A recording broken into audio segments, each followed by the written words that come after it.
Mucho hemos hablado del futuro de México en los pasados meses. Hemos hablado del modelo político que seguiremos por los próximos años y del papel de la sociedad en la toma de decisiones. Pero hay un tema que hemos venido evadiendo todos los mexicanos.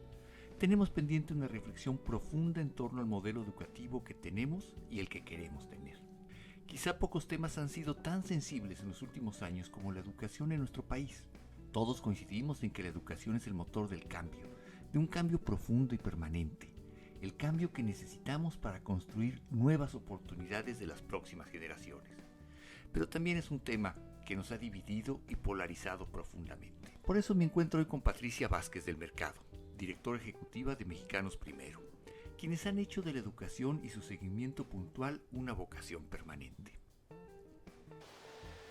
Pues hoy estoy especialmente contento porque vamos a abordar un tema que realmente parece que pasa desapercibido, por lo menos para las autoridades, es mi impresión, ya lo veremos, pero que es fundamental, la educación en nuestro país. Por eso estoy hoy y me da mucho gusto saludar y agradecer a Patricia Vázquez del Mercado, quien ella es presidenta ejecutiva, ¿es correcto? Es correcto. Siempre se me olvidan los títulos, presidenta ejecutiva de Mexicanos Primero. Muchas gracias, Pati, por recibirnos, por darnos estos minutos y por hablar de un tema fundamental, que es la educación en nuestro país. Me gustaría empezar, si me lo permites, Patricia, por la pregunta básica. Está por concluir un sexenio más, el del presidente Andrés Manuel López Obrador. Y la pregunta es, ¿dónde estamos en materia de educación? ¿Avanzamos, nos estancamos, retrocedimos? Con respecto a lo que se venía haciendo, ¿dónde estamos hoy? No, bueno, primero muchísimas gracias por pensar siempre en esta organización, que además todos los días nos dedicamos a observar, a vigilar, a cuidar todo lo que está pasando en la educación pública de este país. ¿En dónde estamos parados? Creo que es una pregunta que no nos va a llevar a un sí y a un no, ¿no? Okay. Eso es lo primero que quiero. No es tan sencillo. Es binario, no es como nos fue re mal y nos fue muy bien.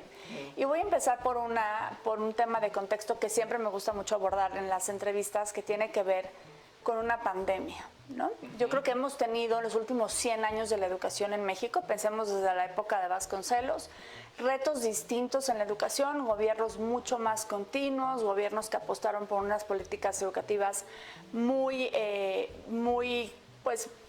sexenales, por así decirlo, que el contexto político, económico, de alguna forma lo permitió, pero nunca habíamos tenido una administración federal en materia educativa que sufriera tan contundentemente un cierre prácticamente de aulas en todo el mundo, ¿no? No fue una cosa solamente de México, sino que fue un tema mundial, y creo que está muy retratado y muy estudiado ese fenómeno. Entonces, y fue al inicio de la administración del presidente López Obrador. Entonces, primero él inició con un golpe muy duro y recordemos que en su proceso de campaña como candidato en su momento, en las conversaciones que tuvo en el proceso de transición, fue muy contundente diciendo se hizo una reforma educativa que lastimó a los maestros, sí. Y dos, la evaluación castigaba hacia los maestros, ¿no? Entonces, lo primero que hizo fue, de las primeras acciones en su gobierno, fue desaparecer el Instituto Nacional para la Evaluación de la Educación. Entonces, eso cumplió, fue muy controvertido, pero lo hizo.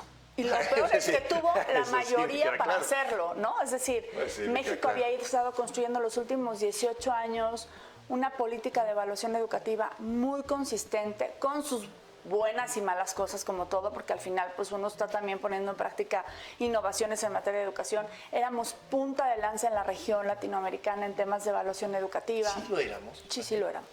En evaluación sí lo éramos. Hubo institutos, el Instituto Nacional de Evaluación para la Educación, una cosa muy similar en Ecuador, tomó el modelo del INEE en su momento de México.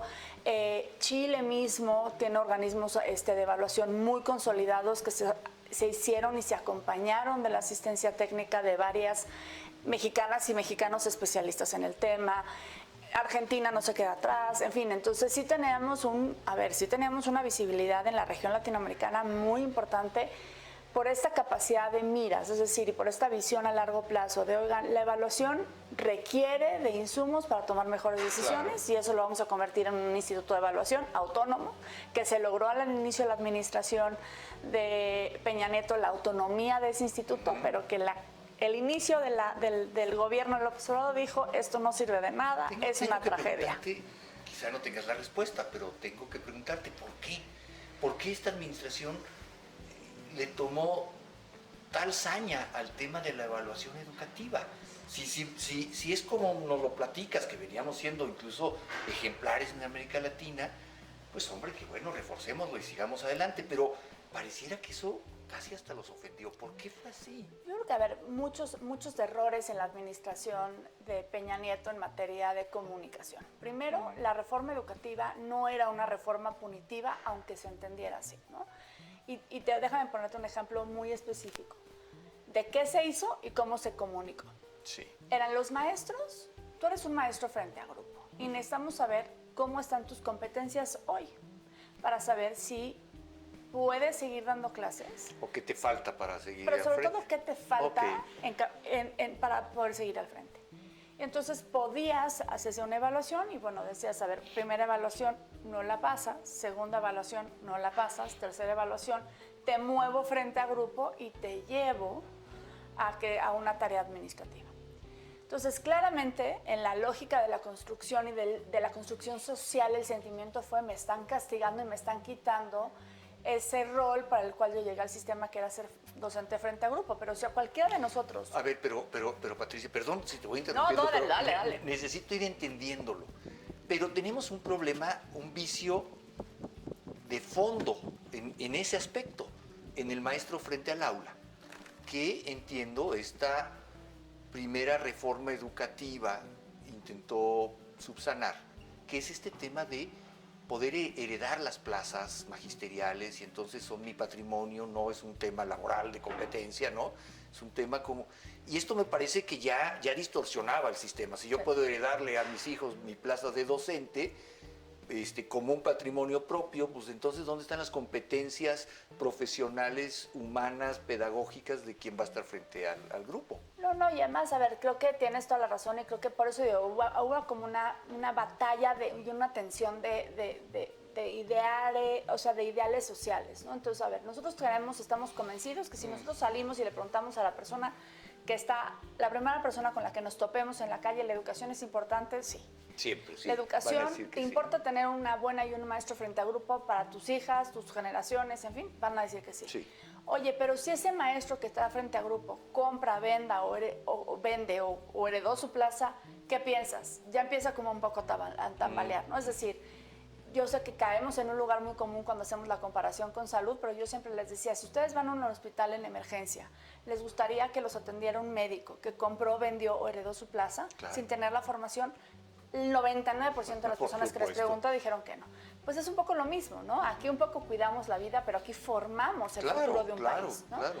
Y esa reforma traía ese perfil, es decir, tenemos que garantizar que todas las maestras y maestros que están en el sistema educativo mexicano, en el sistema público, en cualquiera de sus funciones, tengan las mejores condiciones para ejercer su docencia pues en favor de las niñas y los niños. Hasta ahí creo que no hay discusión alguna. Correcto. Me parece que la implementación de la reforma fue lo que falló, ¿no? Es decir, hacer evaluaciones que tenían malos mensajes instalados, que entonces sí, los profesores sintieron una agresión muy importante, que me parece que es súper válido. Es decir, de repente, oye, te voy a evaluar sin que te den nada a cambio, o que te digan, oye, vamos a empezar este proceso, o se haya hecho un proceso de transición, pues claramente los profesores se sintieron agredidos.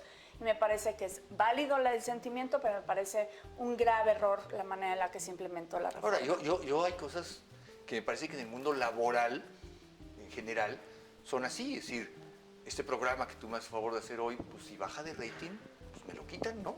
Y me quedo sin trabajo. Si yo tengo que buscar hacer un buen programa, competitivo, que marque los ratings, que sea del interés de nuestro auditorio. En el momento en que esto no sea así, pues me van a hablar del canal Ciro y Carlos, los números no dan y lo sentimos mucho. Exactamente, ¿no? Carlos. Y yo creo que todo ese arrastre de lo que se generó esos últimos 6 años en relación con cómo recibía el presidente López Obrador el país en materia educativa, fueron sus insumos más poderosos para entrar en una campaña diciendo la educación ha sido señalada, los maestros están golpeados, generó esta narrativa social del cual él es la Ahora, verdad. hubo también una crítica en ese momento, Patricia, y creo que empiezo a confirmarla con lo que tú me dices. Es decir, la reforma de Peña Nieto, la que se canceló entrando a este gobierno, tenía que ver más con una reforma laboral. Hasta ahora no hemos hablado de planes de estudio, no hemos hablado de los muchachos, de las niñas, de los niños, ¿no? Hasta ahora hemos hablado de los docentes, que claro, no hay educación sin docentes, también me queda claro, era como el principio. Pero me da la idea que tenemos pendiente esa gran reforma de qué queremos, ¿no? ¿Qué queremos? Yo te podría confirmar que hubo una reforma, quizás no es la manera correcta de decirlo, pero me sentiría muy incapaz de decirlo como una reforma laboral después de haber formado parte de ella, de haber estado muy cerca.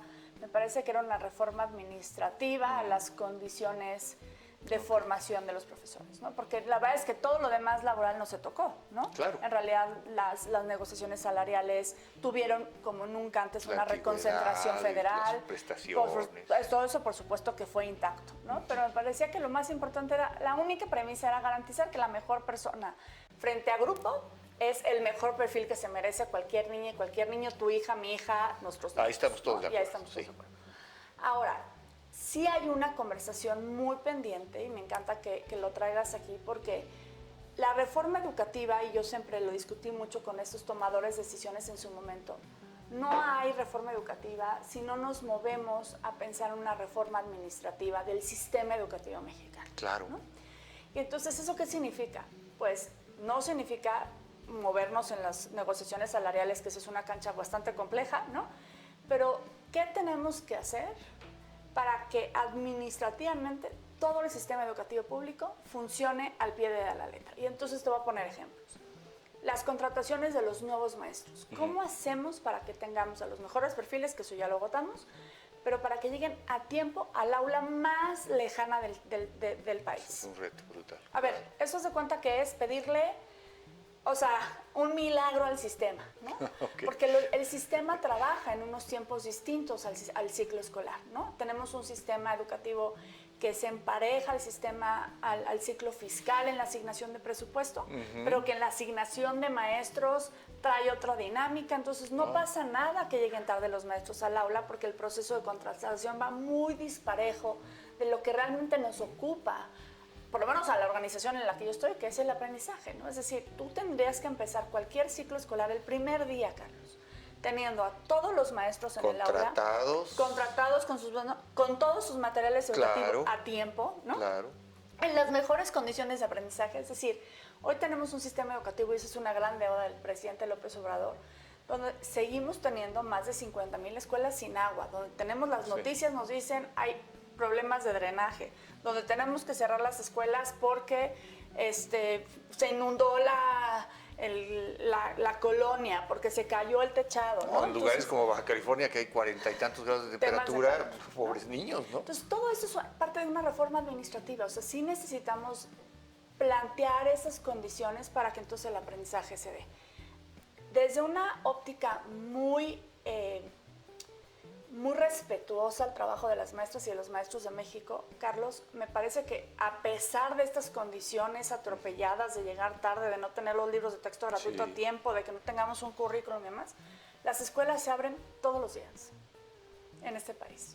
Eso es que, a ver, eso que tú estás diciendo es un milagro de nuestra sociedad, ¿no? O sea, y me parece que también hay que valorarlo, porque más allá de los temas políticos, sindicales, de las negociaciones en las oficinas públicas entre funcionarios y representantes, hay maestros que van y abren el aula y dicen, niños, buenos días. Totalmente. ¿No? Y eso, Carlos, mira, se me pone hasta la piel chinita de decirlo. Claro. ¿No? Eso merece una valoración social de las familias mexicanas. Sí hay entonces un compromiso personal, profesional de los maestros con sus aulas. Yo te puedo decir que, a ver, en la experiencia que tenemos en la organización, claramente vemos que el que se abran las escuelas todos los días, punto y aparte de las complicaciones que puedan darse en la cotidianidad, merece esa mirada de decir, el sistema educativo funciona, a pesar de las reformas educativas, 1, 2, del destrozo, de la no sé qué, de la desaparición del instituto, las escuelas abren. Ahí está. Y cuando tú vas, y creo que hay muchos estudios bien interesantes, Carlos, que nos dicen, oye, ¿por qué la educación no es un problema para las familias mexicanas? Porque claramente las escuelas abren. Nos ha faltado mucho decirle a esta familia mexicana, a la familia que cree en la secundaria técnica, en la telesecundaria, en la primaria general, en la primaria multigrado, a ver, sí es importante que abra, pero no es suficiente, ¿no? Y esa es otra conversación que ahorita entramos en ella, ¿no? Exacto. Pero las familias mexicanas tienen una alta apreciación sobre el sistema educativo mexicano. Pero déjame aquí hacerte una pregunta, Patricia, porque, a ver, quizás sea tonto, pero yo me refiero a esos Méxicos de los 50, de los 60, de los 70, a las películas de que Cantinflas era un maestro porque era el líder de una comunidad y era respetado y querido y él se involucraba en la vida. Quizás es una caricaturización, pero en las comunidades, los profesores, las maestras, ¿siguen siendo un liderazgo de la comunidad? A ver, podré decirte que sí, quizás no en todos lados, ¿no? Quizás no como nos gustaría. Me parece que hoy, si escuchas las conversaciones de las maestras y de los maestros, se sienten un poco más amenazados por las condiciones de contexto de inseguridad, etcétera, etcétera. Entonces, de repente, están un poco más echados para atrás y entonces a lo mejor no tienen un rol mucho más vocal en las comunidades, pero de que tenemos en su mayoría maestras y maestros en las comunidades que siguen teniendo un valor, una ascendencia sobre las generaciones de las niñas y los niños. Todavía me parece que vamos a encontrar casos extraordinarios en el país de que eso sucede, ¿no? Y creo que eso nos habla mucho de también ese compromiso, de esa construcción social del magisterio que tanto dicen los sindicatos, el sindicato y los diferentes sindicatos. Aquí nosotros nos mantenemos de pie, ¿no? Todos los días cuidando las escuelas y atendiendo lo que nos toca. Fíjate que yo recuerdo, quizá a muchos no les va a gustar la anécdota, pero quizá tú la recuerdes. Cuando Vicente Fox tomó posesión, me acuerdo que de repente hay un paneo en la Cámara de Diputados a un palco. Resulta que Vicente Fox había mandado buscar a todos sus maestros. Desde el primer año de primaria hasta el último que le dio clases en la universidad y los invitó a su toma. Te digo esto porque es esto, es decir, debemos entender que no estamos hablando de algo abstracto, estamos hablando de cómo la educación marca generaciones, futuros y marca lo que puedes en la vida desarrollarte o a veces no. No, y maestros muy específicos que te dejan un legado. O sea, si tuviéramos que revisar, a ver, quién te enseñó a leer, quién te enseñó a escribir, con quién aprendiste y apreciaste una asignatura que nunca pensaste que ibas a ser buena, las matemáticas, la química, la física. Parece que los maestros tienen su legado y lo que necesitamos hacer, sin lugar a dudas, Carlos, es una reflexión sobre ese marco social de reconocimiento a las maestras y a los maestros. O sea, sí tenemos que hacer un esfuerzo, tenemos que respetarlas.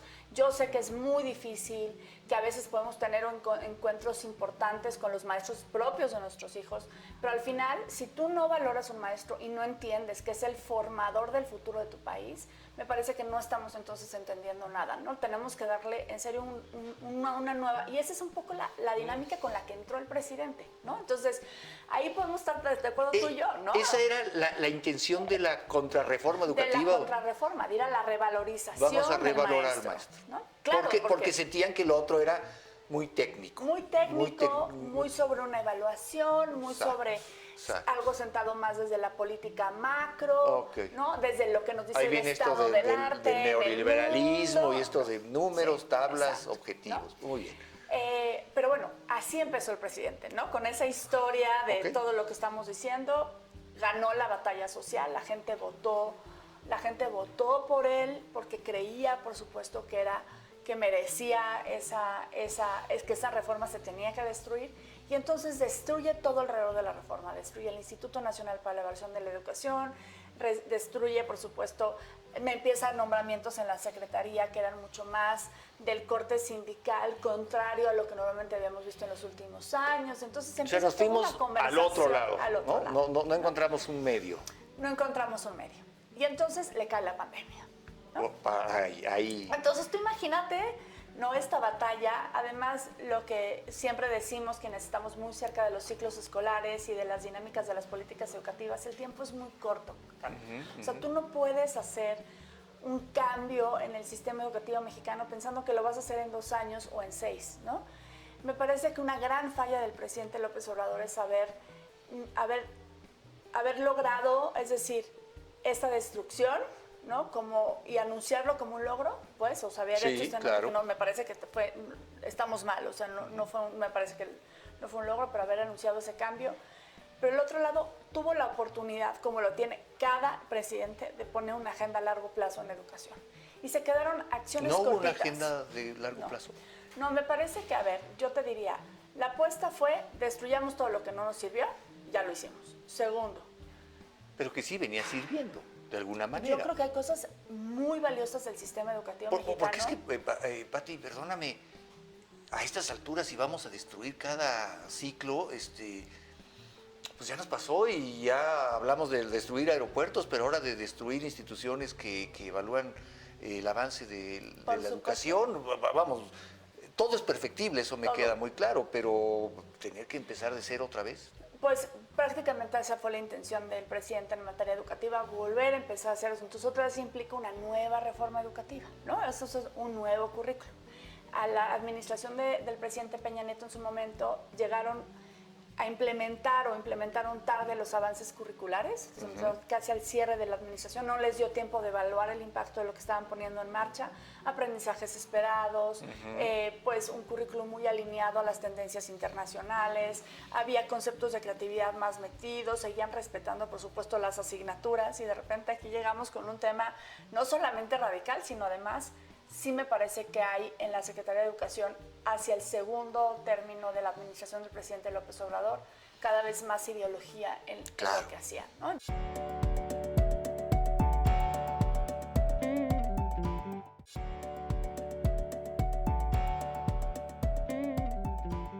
Con un libro de Empezamos a oír texto de eso, gratuito. empezamos a abrir la nueva escuela mexicana, la nueva pedagogía mexicana, libros de texto muy controvertidos, libros de texto con un tema más de ideología social y política, que a esos niveles de la educación dices, pues esto discutámoslo en la facultad, discutámoslo en otros ámbitos de la educación. Entonces también hubo una enorme, o sea, pasamos déjame ir entendiendo el proceso, pasamos de todo lo que era administrativo y de evaluación al docente, para afuera, esto no nos sirve, esto es de los neoliberales que andan evaluando todo, esto es otra cosa. De acuerdo. Ok, quizá tenía una buena intención, quizá tenía una orientación más humanista, ellos lo subrayaron 1000 veces, ¿no? Diciendo esto es humanismo puro, pero de ahí pasamos ya al tema de tocar los temas de la educación. A ver, ahora vamos a hablar de esa gran reforma, o no sé si fue una reforma o fue un intento, no sé qué va a pasar, estoy asustado, Patricia. ¿Qué va a pasar con todos estos temas? Bueno, a ver, hablemos de contenidos. A ver, hablemos Porque luego vamos a hablar de las acciones que fueron las transferencias en efectivo que se están pasando a los estudiantes y a las familias, bueno, y eso merece es otro tema. una conversación a importante. ver, muy bien. Hablemos de los contenidos. Bueno, Sí. A ver, los contenidos, tú lo dijiste muy bien, traen una carga muy afín a lo que se hizo en la lógica de Morena. Que aquí tengo la obligación también de preguntarte, ¿y eso se vale? O sea, ¿se vale que un gobierno llegue y diga, esta es la forma de leer la historia, esta es la forma de leer el mundo, esta es la ideología que vamos a tener? Porque yo lo veo, y te lo digo también abiertamente, pues lo veo en regímenes como el cubano, como el venezolano, como el norcoreano, como en otros regímenes que dicen, lo que tú tienes que pensar está en esta línea. Pensarlo fuera de esta línea es estar en el error. Y de repente me siento que empiezan en los contenidos. Entonces, la pregunta es, ¿y se vale que cada vez que llega un gobierno diga, ahora vamos a pensar de esta manera? Mira, te voy a contestar con una reflexión. Primero, no hay nada, ningún lineamiento, marco institucional que impida que eso suceda, ¿no? Entonces, ahí tienen carta blanca. Es decir, Pues carta abierta y así, yo gané y hago lo que quiero con esta administración. Porque la apunta mayoría, el tema, ¿no? porque ya llevamos 2 temas apuntados. Estamos hablando de las transferencias, pero ahorita apuntamos de qué deberíamos hacer a futuro para darle esto. Pero luego, el dato que te quiero decir es, de los últimos 11 presidentes del país, ¿no? 7 modificaron los libros de texto gratuito. ¿no? Entonces, pues nunca habíamos visto tanto cambio tan radical, pero de que los habían modificado, los modificaron en el tiempo de Fox, los modificaron en Calderón, porque claro, cada quien intenta inyectar esta visión de educación que cada uno trae como pues en su modelo de gobierno, ¿no? Pero no lo sabíamos tanto. No lo sabíamos tanto, pero además me da la idea que, a ver, desmiénteme, tal vez estoy ya muy confundido, Patricia, pero a ver, quizá había habido otros cambios a los libros de texto, pero no cambios en un sentido ideológico tan profundo. Exacto. ¿No? A ver, y nada más, sobre todo ideológico, pero además también estructural, ¿no? O sea, Exacto. nosotros hemos venido con cambios, claro, a ver si incorporamos sexualidad o no, dependiendo un poquito el tipo de gobierno que teníamos. Pero no solamente inyecta algunas reflexiones de la tendencia que traía el presidente López Obrador. Nosotros en Mexicanos Primero hicimos un análisis muy profundo de los libros de texto y para nosotros la parte de ideología estuvo depositada más sobre el libro del docente, los libros del docente. Entonces, primera parte de abrías el libro, entonces primera parte del libro era pues los 43, ¿no? Segunda parte el tema del 68. Y luego Tercera los gobiernos parte neoliberales, ¿no? claro. Entonces, claramente estaba ahí en esta reflexión para los libros, para los docentes. Yo confío y estoy convencida que las maestras y los maestros en este país están acostumbrados a tantos cambios en las reformas y en los modelos que abrazan y que tienen afortunadamente un criterio y la autonomía para decidir cómo utilizar eso que se les da, ¿no? Pero bueno, esa es una parte. Entonces, la parte ideológica está mucho más instalada. Sí hay componentes de una agenda de izquierda en los libros de texto para los estudiantes. Te quiero decir este tema de la agenda, por supuesto, pro diversidad o de diversidad, que está colocada en algunos textos que se ponen, pero también del otro lado hace ver otras ganancias en las batallas sociales, como más mujeres en puestos en toma de decisiones. Entonces, sí hay ciertos componentes durante los libros de texto gratuito y a lo largo de los ciclos de los grados escolares que sí tiene estas incorporaciones de una agenda de izquierda. Déjame preguntarte, Patricia, ¿cómo se hace un libro de texto en nuestro país? O sea, ¿hay un consejo de gente con mucho conocimiento que lo hace? ¿Se lo inventan en un escritorio? Sí. ¿Cómo lo hacen en otros países? Una gran pregunta. Primero, somos el único país que tiene el libro de texto gratuito como un valor público, social, le voy a agregar la parte social, para todas las niñas y niños sin distinguir su origen. Eso está muy bien, ¿no? Exacto, adscripción a la educación público-privada, porque también les llega la educación privada. Entonces, el libro de texto en la historia de México es un componente que prácticamente es incomparable con otros países, ¿no? Otros países pueden aportar pues cuadernillos de trabajo, tabletas, etcétera, etcétera, pero en realidad la historia del libro de texto gratuito desde que lo hizo Torres Bodet, en realidad tiene un componente histórico, social y cultural muy poderoso, ¿no? Incluso tú puedes ir nada más hacia anécdota, puedes ir a platicar con maestros fuera de la Ciudad de México y claramente conocen el Castillo de Chapultepec por los libros de texto gratuito, ¿no? Pero nunca han estado. Entonces también ahí hay un componente histórico muy pesado. Entonces nunca, como antes, ningún país tiene el poder del libro de texto gratuito como lo tiene México. Ahora, un libro de texto en las administraciones anteriores tenemos quizás dos grupos importantes. Primero, la Comisión Nacional del Libro de Texto Gratuito, que es la CONALITEC, que ha sido más muy famosa y que además tiene, me parece que publicaciones punto y aparte los libros de texto súper valiosos que hay que voltear a ver. ¿Pero ellos los elaboran o solo los imprimen? Ellos son en realidad los receptores de los libros y ellos se encargan de imprimirlos y de conformarlos y de construir prácticamente el libro de texto gratuito. Pero del otro lado tienes en la Secretaría de Educación una Dirección General de Materiales Educativos, que es donde hoy la dirige Max Arriaga, que ha estado muy en el debate público, en otros momentos han sido otras personas también del mundo editorial, que invita a especialistas en el tema para construir los libros de texto en relación con los aprendizajes esperados, ¿no? Que entonces en relación con el currículum que nosotros pensamos que se tiene que enseñar a nuestras niñas y a nuestros niños. Entonces te voy a poner un caso específico, biología, ¿no? Sí. Convoco a los mejores biólogos del país que tienen experiencia en la enseñanza de la biología Entonces los invito. Pues yo te diría del mundo, ¿no? En un tema como ciencias. Sí, claro, del pero bueno, mundo. pensemos que ahora convocan, y además tenemos grandes academias de ciencias en este Claro, país, claro. y tenemos increíbles biólogos de las universidades públicas, en fin. Los convoco, les pongo los contenidos y ellos construyen, por supuesto, con especialistas editoriales, con especialistas didácticos, o en la enseñanza de la asignatura, y ponen el contenido y lo van construyendo. La diferencia con esta administración es que el presidente y el equipo del presidente decidió darle a las maestras y a los maestros del país la oportunidad de ser ellos los creadores de los libros de texto gratuito. Esto no quiere decir que en otros momentos de la historia de la construcción del libro de texto gratuito esto no haya estado presente. Siempre se invitaban en otros momentos a maestras y a maestros a formar parte de la hechura de estos libros, ¿no? Pero ahora la carga fue las maestras y los maestros de México afines Claro, por a la supuesto. 4T, ¿no? Sí. Fueron los que elaboraron los libros. Y eso tuvo muchas complicaciones y un gran debate. Primero porque violentaron los procesos normativos, que sí hay procesos ahí sí hay. normativos, es Ok. decir, ahí sí hay que hacer un consejo, ahí tienes que pasar, ahí tienes que publicar, hay Pero toda una línea. no importó. No importó. Oh. Entonces ahí decidieron de manera muy arbitraria cómo iba a ser la hechura. Hay contenidos de los libros de texto gratuito en los diferentes grados de sesiones que son valiosas, pero otras que tienes una sesión hecha por un maestro de media superior, porque además dice el nombre, el apellido y el grado en el que está el maestro, para enseñar un contenido de primero de primaria, ¿no? Entonces hay mucho Claro. descuido, me parece. No le damos el valor maravilloso que las maestras y los maestros aportaran esa reflexión a los libros de texto gratuito, pero mucho descuido en cómo se enlazaban los aprendizajes, donde en otros momentos, en otras administraciones sí había un cuidado más específico.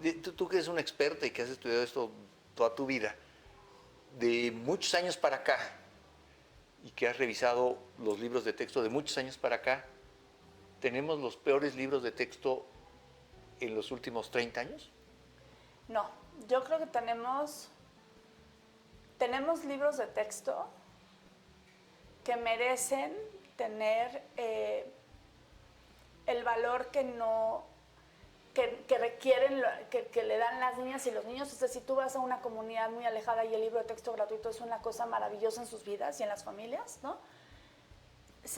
Los libros de texto merecen tener ese valor social, ¿no? Pero no tienen, me parece, no son los peores. Ok. Me parece que no son los peores. Está bien, eso es muy importante.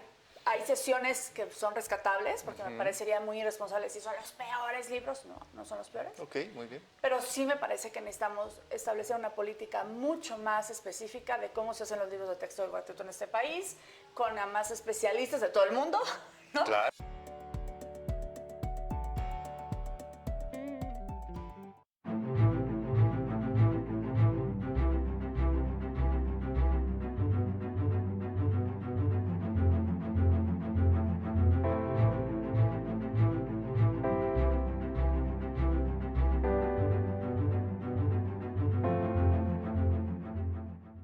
Mucho hemos hablado del futuro de México en los pasados meses. Hemos hablado del modelo político que seguiremos por los próximos años y del papel de la sociedad en la toma de decisiones. Pero hay un tema que hemos venido evadiendo todos los mexicanos. Tenemos pendiente una reflexión profunda en torno al modelo educativo que tenemos y el que queremos tener. Quizá pocos temas han sido tan sensibles en los últimos años como la educación en nuestro país. Todos coincidimos en que la educación es el motor del cambio, de un cambio profundo y permanente, el cambio que necesitamos para construir nuevas oportunidades de las próximas generaciones. Pero también es un tema que nos ha dividido y polarizado profundamente. Por eso me encuentro hoy con Patricia Vázquez del Mercado, directora ejecutiva de Mexicanos Primero, quienes han hecho de la educación y su seguimiento puntual una vocación permanente. Pues hoy estoy especialmente contento porque vamos a abordar un tema que realmente parece que pasa desapercibido, por lo menos para las autoridades, es mi impresión, ya lo veremos, pero que es fundamental, la educación en nuestro país. Por eso estoy hoy y me da mucho gusto saludar y agradecer a Patricia Vázquez del Mercado, quien ella es presidenta ejecutiva, ¿es correcto? ¿Es correcto? Siempre se me olvidan los títulos, presidenta ejecutiva de Mexicanos Primero. Muchas gracias, Pati, por recibirnos, por darnos estos minutos y por hablar de un tema fundamental, que es la educación en nuestro país. Me gustaría empezar, si me lo permites, Patricia, por la pregunta básica. Está por concluir un sexenio más, el del presidente Andrés Manuel López Obrador. Y la pregunta es, ¿dónde estamos en materia de educación? ¿Avanzamos, nos estancamos, retrocedimos? Con respecto a lo que se venía haciendo, ¿dónde estamos hoy? No, bueno, primero muchísimas gracias por pensar siempre en esta organización, que además todos los días nos dedicamos a observar, a vigilar, a cuidar todo lo que está pasando en la educación pública de este país. ¿En dónde estamos parados? Creo que es una pregunta que no nos va a llevar a un sí y a un no, ¿no? Okay. Eso es lo primero que quiero. No es tan sencillo. Es binario, no es como nos fue re mal y nos fue muy bien.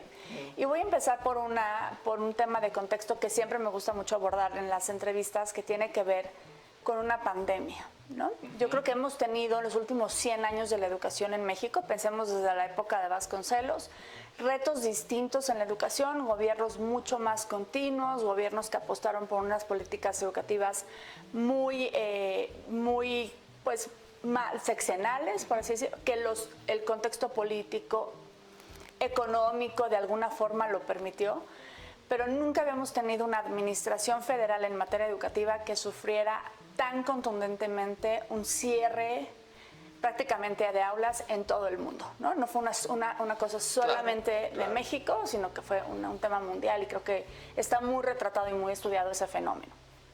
Entonces, y fue al inicio de la administración del presidente López Obrador. Entonces, primero él inició con un golpe muy duro y recordemos que en su proceso de campaña como candidato en su momento, en las conversaciones que tuvo en el proceso de transición, fue muy contundente diciendo se hizo una reforma educativa que lastimó a los maestros. Sí. Y dos, la evaluación castigaba hacia los maestros, ¿no? Entonces, lo primero que hizo fue, de las primeras acciones en su gobierno, fue desaparecer el Instituto Nacional para la Evaluación de la Educación. Entonces, eso cumplió, fue muy controvertido, pero lo hizo. Y lo peor es que tuvo la mayoría para hacerlo, ¿no? Es decir, México había estado construyendo los últimos 18 años una política de evaluación educativa muy consistente, con sus buenas y malas cosas como todo, porque al final pues uno está también poniendo en práctica innovaciones en materia de educación. Éramos punta de lanza en la región latinoamericana en temas de evaluación educativa. ¿Sí lo éramos? Sí lo éramos.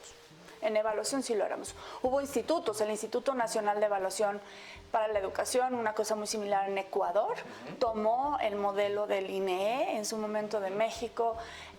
Chile mismo tiene organismos de evaluación muy consolidados que se hicieron y se acompañaron de la asistencia técnica de varias mexicanas y mexicanos especialistas en el tema. Argentina no se queda atrás, en fin, entonces sí teníamos una visibilidad en la región latinoamericana muy importante por esta capacidad de miras, es decir, y por esta visión a largo plazo de, oigan, la evaluación requiere de insumos para tomar mejores decisiones y eso lo vamos a convertir en un instituto de evaluación autónomo que se logró al inicio de la administración de Peña Nieto la autonomía de ese instituto, pero que el inicio del gobierno de López Obrador dijo, esto no sirve de nada, es una tragedia. Quizá no tengas la respuesta, pero tengo que preguntarte, ¿por qué? ¿Por qué esta administración le tomó tal saña al tema de la evaluación educativa? Si es como nos lo platicas, que veníamos siendo incluso ejemplares en América Latina, pues hombre, que bueno, reforcémoslo y sigamos adelante, pero pareciera que eso casi hasta los ofendió. ¿Por qué fue así? Yo creo que, muchos errores en la administración de Peña Nieto en materia de comunicación. Primero, la reforma educativa no era una reforma punitiva, aunque se entendiera así, ¿no? Déjame ponerte un ejemplo muy específico de qué se hizo y cómo se comunicó. Sí. Eran los maestros, tú eres un maestro frente a grupo y necesitamos saber cómo están tus competencias hoy para saber si puedes seguir dando clases. ¿O qué te falta para seguir Pero al sobre frente? todo, ¿qué te falta para poder seguir al frente?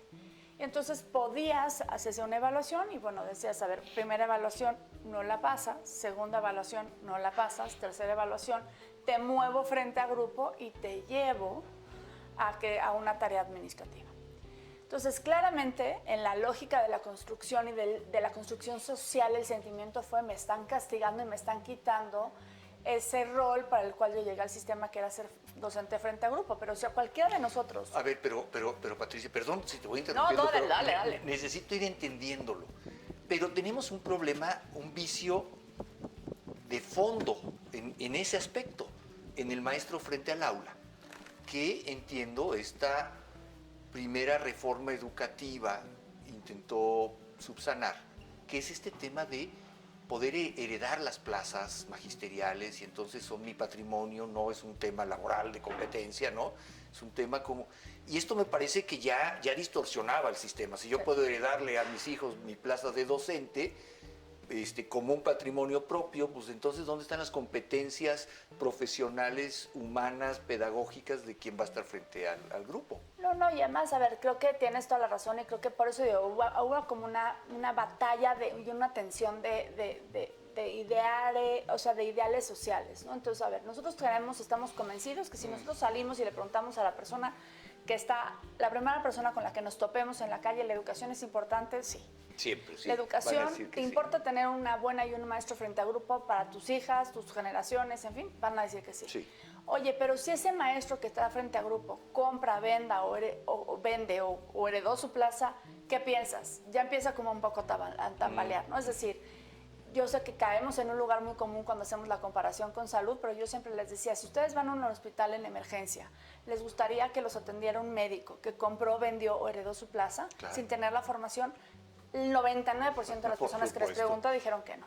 Pues es un poco lo mismo, ¿no? Aquí un poco cuidamos la vida, pero aquí formamos el futuro de un país, ¿no? Claro.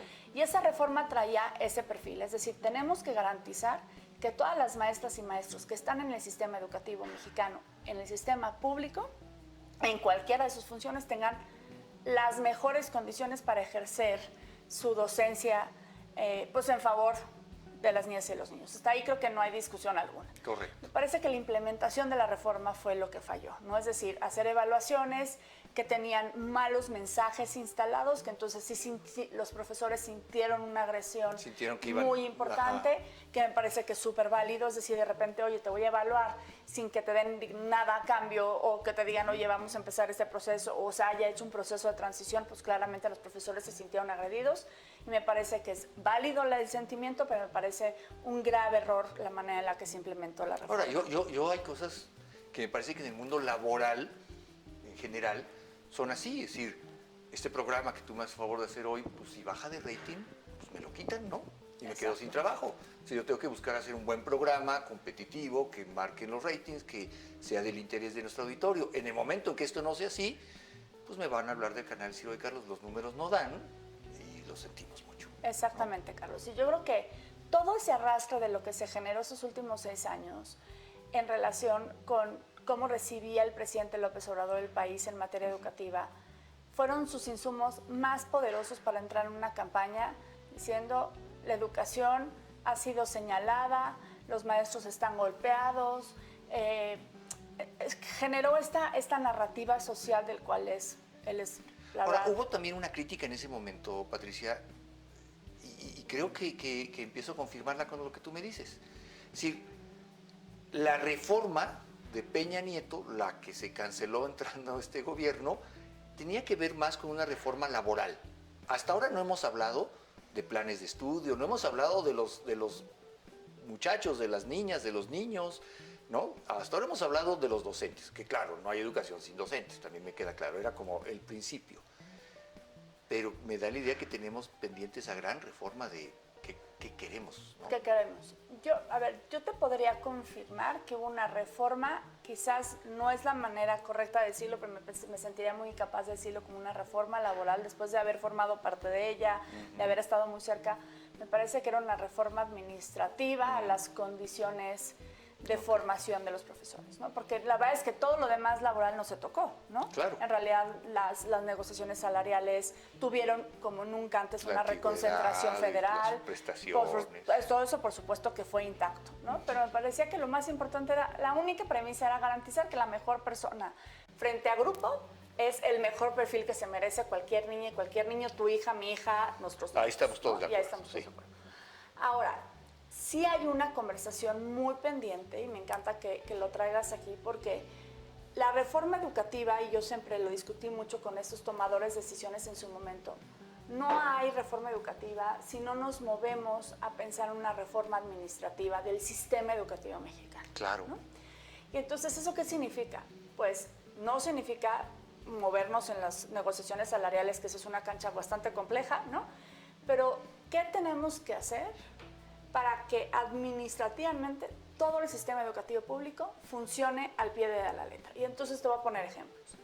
Las contrataciones de los nuevos maestros. ¿Cómo hacemos para que tengamos a los mejores perfiles, que eso ya lo votamos, pero para que lleguen a tiempo al aula más lejana del país? Es un reto brutal. A ver, eso se cuenta que es pedirle, o sea, un milagro al sistema, ¿no? Okay. Porque el sistema trabaja en unos tiempos distintos al ciclo escolar, ¿no? Tenemos un sistema educativo que se empareja al sistema, al ciclo fiscal en la asignación de presupuesto, pero que en la asignación de maestros trae otra dinámica, entonces no pasa nada que lleguen tarde los maestros al aula porque el proceso de contratación va muy disparejo de lo que realmente nos ocupa, por lo menos a la organización en la que yo estoy, que es el aprendizaje, ¿no? Es decir, tú tendrías que empezar cualquier ciclo escolar el primer día, Carlos, teniendo a todos los maestros en el aula, contratados con todos sus materiales educativos a tiempo, ¿no? Claro. En las mejores condiciones de aprendizaje. Es decir, hoy tenemos un sistema educativo, y esa es una gran deuda del presidente López Obrador, donde seguimos teniendo más de 50,000 escuelas sin agua, donde tenemos las noticias, nos dicen hay problemas de drenaje, donde tenemos que cerrar las escuelas porque se inundó la colonia, porque se cayó el techado, ¿no? En lugares como Baja California, que hay 40 y tantos grados de temperatura, pobres niños, ¿no? Entonces, todo eso es parte de una reforma administrativa. O sea, sí necesitamos plantear esas condiciones para que entonces el aprendizaje se dé. Desde una óptica muy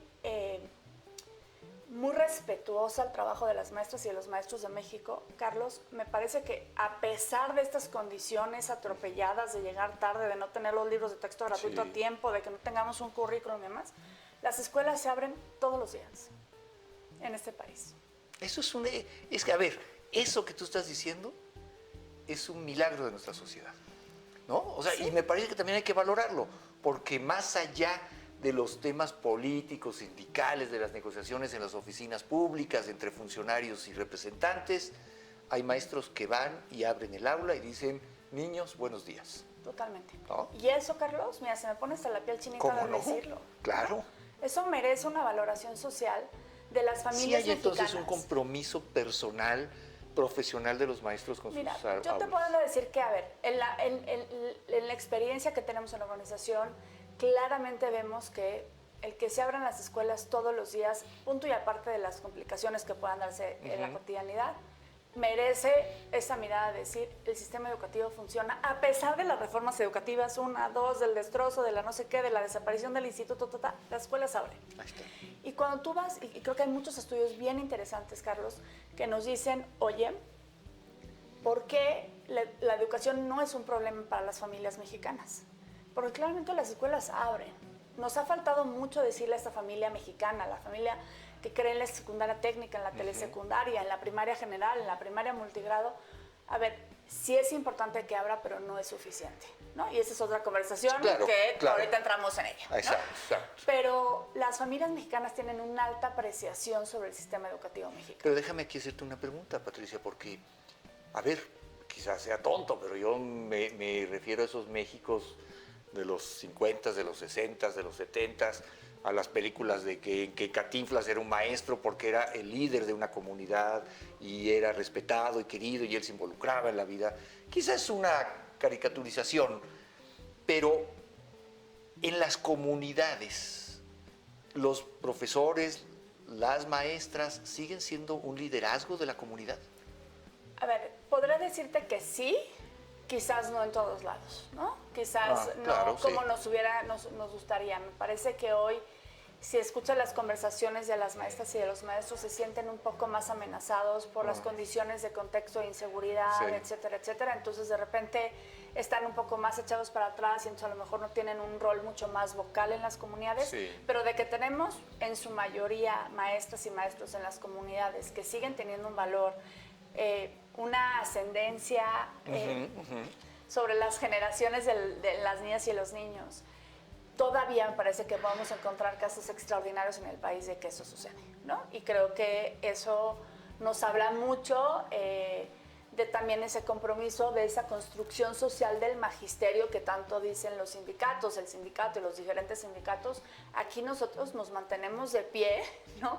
Todos los días cuidando las escuelas y atendiendo lo que nos toca. Fíjate que yo recuerdo, quizá a muchos no les va a gustar la anécdota, pero quizá tú la recuerdes. Cuando Vicente Fox tomó posesión, me acuerdo que de repente hay un paneo en la Cámara de Diputados a un palco. Resulta que Vicente Fox había mandado buscar a todos sus maestros. Desde primer año de primaria hasta el último que le dio clases en la universidad y los invitó a su toma. Te digo esto porque es esto, es decir, debemos entender que no estamos hablando de algo abstracto, estamos hablando de cómo la educación marca generaciones, futuros y marca lo que puedes en la vida desarrollarte o a veces no. No, y maestros muy específicos que te dejan un legado. O sea, Claro. si tuviéramos que revisar a ver quién te enseñó a leer, quién te enseñó a escribir, con quién aprendiste y apreciaste una asignatura que nunca pensaste que ibas a ser buena, Sí. las matemáticas, la química, la física. Parece que los maestros tienen su legado y lo que necesitamos hacer, sin lugar a dudas, Carlos, es una reflexión sobre ese marco social de reconocimiento a las maestras y a los maestros. Sin o sea, duda. sí tenemos que hacer un esfuerzo, tenemos que respetarlas. Yo sé que es muy difícil, que a veces podemos tener encuentros importantes con los maestros propios de nuestros hijos, pero al final, si tú no valoras un maestro y no entiendes que es el formador del futuro de tu país, me parece que no estamos entonces entendiendo nada, ¿no? Tenemos que darle, en serio, una nueva... Y esa es un poco la dinámica con la que entró el presidente, ¿no? Entonces, ahí podemos estar de acuerdo tú y yo, ¿no? Esa era la intención de la contrarreforma educativa. De la contrarreforma, de ir a la revalorización. Vamos a revalorar del maestro, al maestro. ¿no? Claro, porque sentían que lo otro era muy técnico. Muy técnico, muy sobre una evaluación, muy Exacto, sobre exacto. algo sentado más desde la política macro, Ok. ¿no? Desde lo que nos dice Ahí el viene esto estado del arte, del en el neoliberalismo mundo. y esto de números, Sí, tablas, exacto, objetivos. ¿no? Muy bien. Pero bueno, así empezó el presidente, ¿no? Con esa historia de Ok. todo lo que estamos diciendo, ganó la batalla social, la gente votó por él porque creía, por supuesto, que merecía que esa reforma se tenía que destruir, y entonces destruye todo alrededor de la reforma, destruye el Instituto Nacional para la Evaluación de la Educación, destruye, por supuesto, me empiezan nombramientos en la Secretaría que eran mucho más del corte sindical, contrario a lo que normalmente habíamos visto en los últimos años. Entonces O sea, empieza nos toda fuimos una al conversación otro lado. al otro ¿no? lado. No encontramos un medio. No encontramos un medio. Y entonces le cae la pandemia, ¿no? Ahí. Entonces tú imagínate, ¿no? Esta batalla, además lo que siempre decimos quienes estamos muy cerca de los ciclos escolares y de las dinámicas de las políticas educativas, el tiempo es muy corto. O sea, tú no puedes hacer un cambio en el sistema educativo mexicano pensando que lo vas a hacer en 2 años o en 6, ¿no? Me parece que una gran falla del presidente López Obrador es haber logrado, es decir, esta destrucción, ¿no? Y anunciarlo como un logro, pues, o sea, haber hecho este claro. no, me parece que estamos mal, o sea, me parece que no fue un logro, pero haber anunciado ese cambio. Pero el otro lado tuvo la oportunidad, como lo tiene cada presidente, de poner una agenda a largo plazo en educación. Y se quedaron acciones ¿No hubo cortitas. una agenda de largo plazo? No, me parece que, a ver, yo te diría, la apuesta fue, destruyamos todo lo que no nos sirvió, ya lo hicimos. Segundo, Pero que sí venía sirviendo, de alguna manera. yo creo que hay cosas muy valiosas del sistema educativo mexicano. Porque es que, Pati, perdóname, a estas alturas si vamos a destruir cada ciclo, pues ya nos pasó y ya hablamos de destruir aeropuertos, pero ahora de destruir instituciones que evalúan el avance de la educación. Vamos, todo es perfectible, eso me Todo. queda muy claro, pero tener que empezar de cero otra vez. Pues prácticamente esa fue la intención del presidente en materia educativa, volver a empezar a hacer eso. Entonces otra vez implica una nueva reforma educativa, ¿no? Eso es un nuevo currículo. A la administración del presidente Peña Nieto en su momento llegaron a implementar o implementaron tarde los avances curriculares, casi al cierre de la administración, no les dio tiempo de evaluar el impacto de lo que estaban poniendo en marcha, aprendizajes esperados, pues un currículum muy alineado a las tendencias internacionales, había conceptos de creatividad más metidos, seguían respetando por supuesto las asignaturas y de repente aquí llegamos con un tema no solamente radical, sino además sí me parece que hay en la Secretaría de Educación, hacia el segundo término de la administración del presidente López Obrador, cada vez más ideología en lo que hacían, ¿no?